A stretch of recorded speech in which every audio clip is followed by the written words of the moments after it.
next session is having Brooke Parsons up here with me. She's going to speak mostly.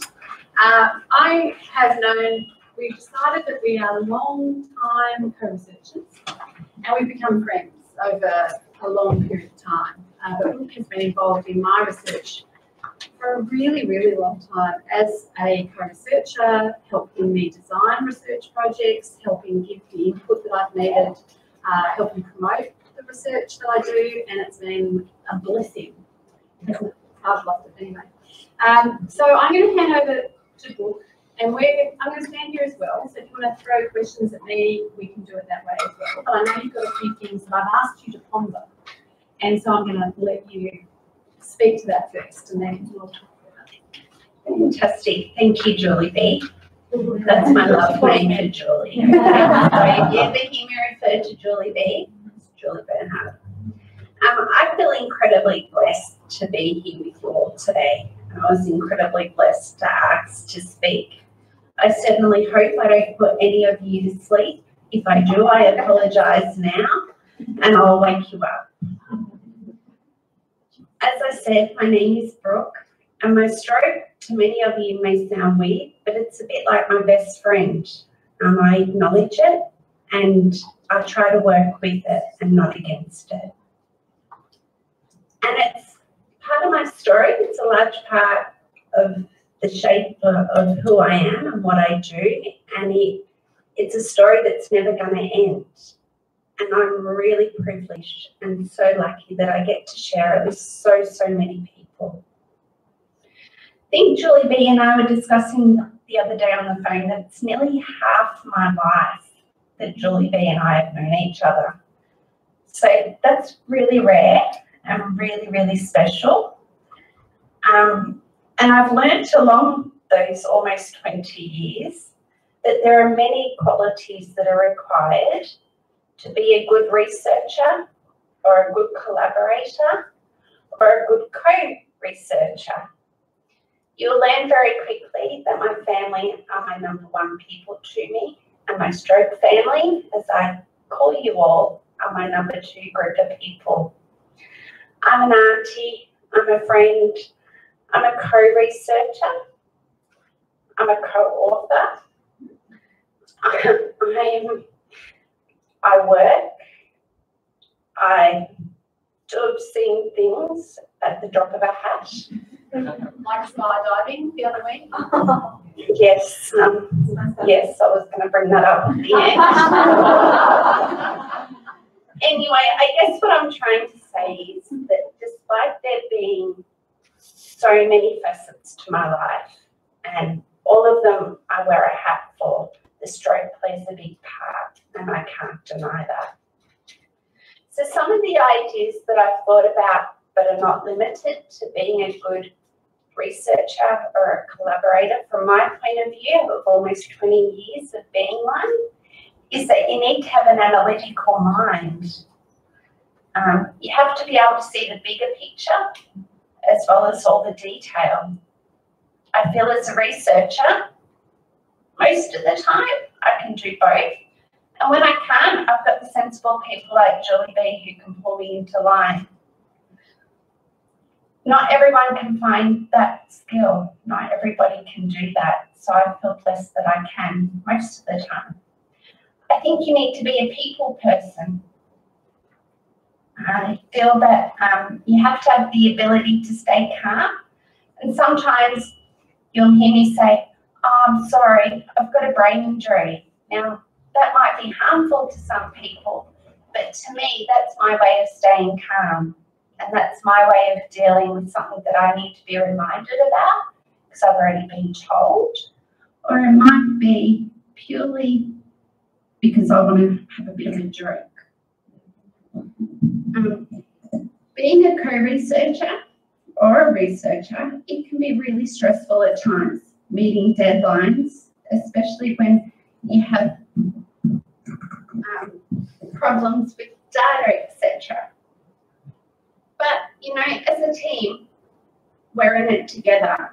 And I think being a team or a family, that makes it all that more easier need to cope with and deal with.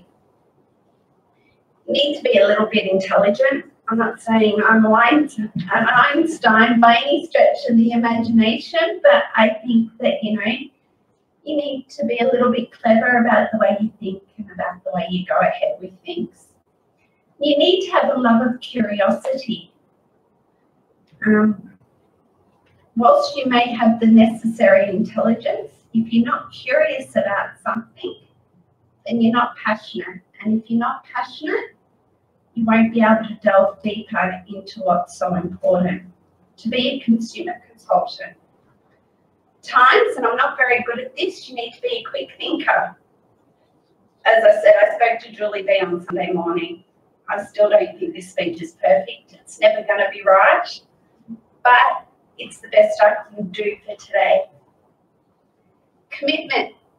And I think in today's day and age, commitment scares a lot of people. The word commitment, but if you're committed enough, you can see that the hours are long. At times they can be long.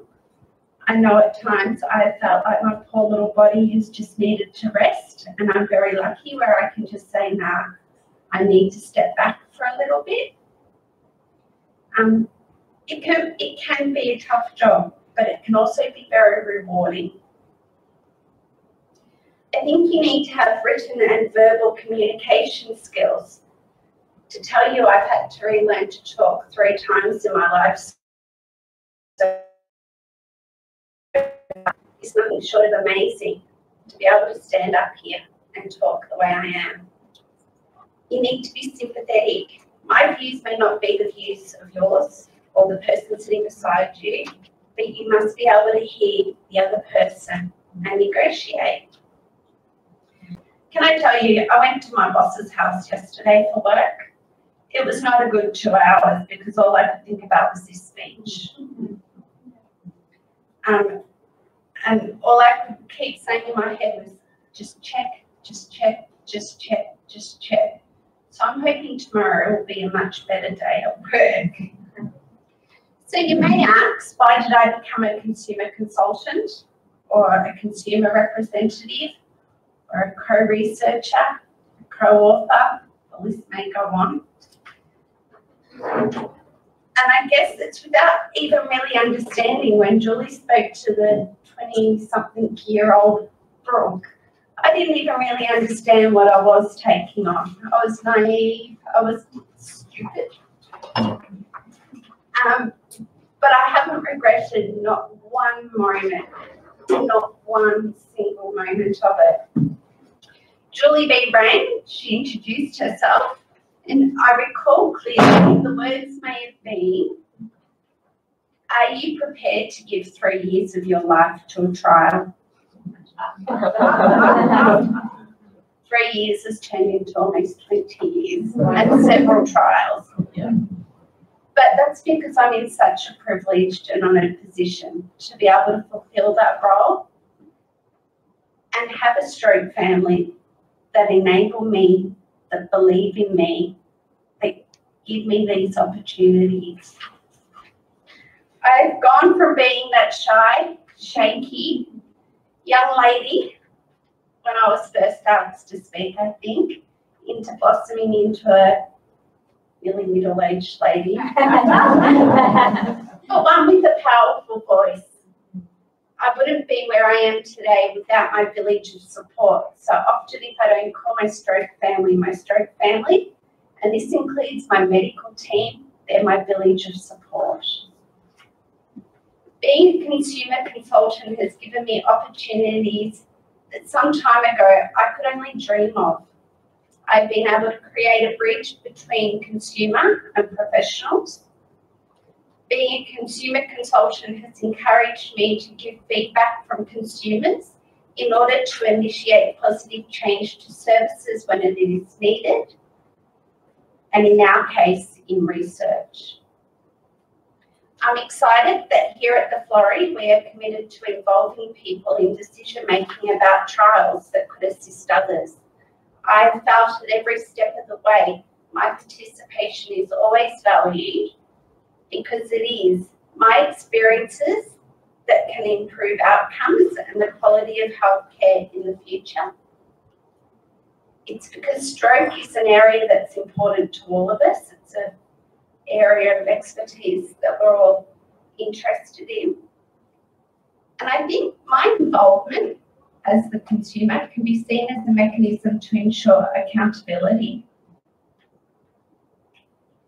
Only last Friday I got a phone call, and it was for stroke research, and I spoke to this lady for an hour and a half on the phone, and it was all sorts of questions about stroke care and post-stroke, and I actually think this lovely lady left in tears, and that wasn't my envision to set her off in tears. But she asked me what kept me going. I'm 27 years almost post-stroke, and I said it was simple. I'm not finished in the stroke college yet. And it may be a little less eccentric, but I think I wouldn't be half the woman I am today. I wouldn't be able to do half the things I didn't do today. If it wasn't made for flesh and blood, full of love and admiration, who is an ultimate inspiration and endures every part of my roller coaster with me, who is Julie B. Aww. Julie B, as I'm sure you've all been touched by, is kind, generous, fair, very clever at negotiating with me, even when I don't want to hear it. And she's like a pillar for me. Without her, I couldn't stand or deliver any speech. Her unwavering belief and humour, her love to see me thrive, makes me so proud, not only of me, but of all stroke survivors that she watches.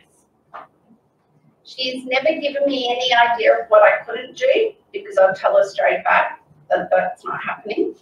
And has always celebrated the things I have been able to do, like indoor skydiving. So last week, I rang Julie B. Julie B, you wouldn't believe what I've just decided to do. She said, And I said, I'm going indoor skydiving. All abilities night. It's going to be amazing. I was clearly on this high. And she was like, I need evidence. I was like, yeah, you will get evidence all night. Sure enough, my carer picked me up from the NDIS. She drove me and she was like, I need Macca's beforehand. And I was like, oh, I so don't need any food. And we stopped, we got the Macca's, we went on, and by that stage she was very nervous. And I was like, you know what? We don't live a long time, so you've got to make the most of it. And that's a bit like my attitude to everything, whether it's stroke research, something that I decide to do in the spur of a moment, like indoor skydiving. But I literally just took one step into that dome, and I just let the wind carry me away. And I think it was quite obvious from the video that my right side struggled, because that's the side affected by my stroke. But I just had the best time. I didn't think you could wipe the smile from my face. And even when I talk about it now, I still get a bit giddy, and I'm like a little girl in a candy store. Maybe about 5 years ago, I would never have done that. Today, why not? Give it a go. And that's what I've learned most from research. Thank you.